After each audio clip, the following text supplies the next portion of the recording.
Ronak, the next question is on Persistent. Uh, so, in the last 5 years, the price performance of Persistent has been a major drag.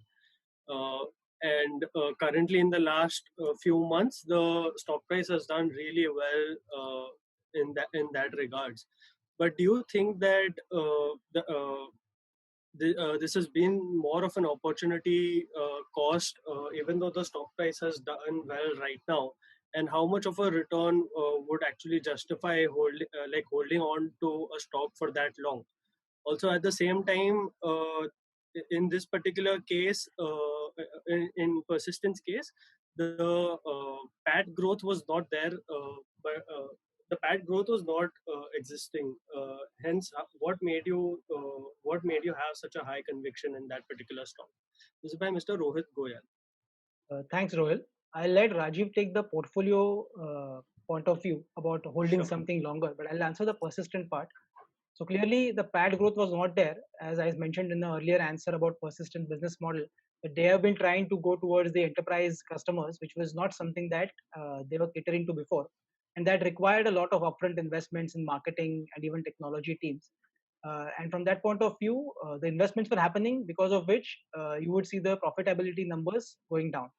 But for every investment you do, we sometimes don't get immediate dollar return on them. So most of the companies investments were happening in the right direction. They were communicating in the right manner, they were trying to approach the right clients, they were investing in technology and staff, but at the same time they were unable to convert it into new incremental revenue, growing much faster than before, and even profitability from those kind of new opportunities that they were venturing.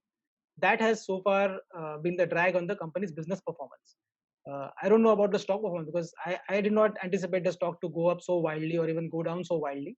In fact, we bet it as a portfolio company along with other IT companies and technology companies that this presented a good opportunity because they were going in the right direction in an area which is a good growth opportunity in the future. Maybe Rajiv can add context about what happens when opportunity cost is dealt in this way. Rajiv? Yeah, there's not too much science to this. Net, you have to be patient with both your winners and losers. So there are some people who say let your winners run and cut your losses very very fast. But when you are investing on fundamental basis, which is a loser becomes difficult to identify, because many a times the business may be doing all the right things and stock price may not move for some time.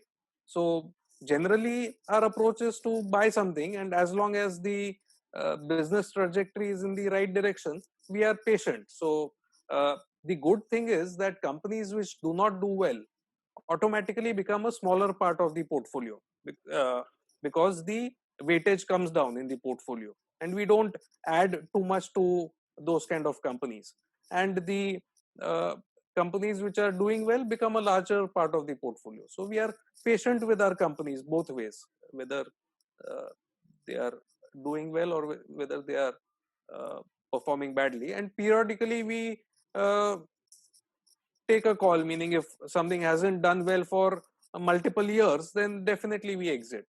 Or if there's a sudden event like a regulatory change, or if there's a big change in capital allocation or some other reason, then we definitely exit it even sooner. Thanks, Rajiv. Thanks, Ronak. Mutual fund investments are subject to market risks. Read all scheme related documents carefully.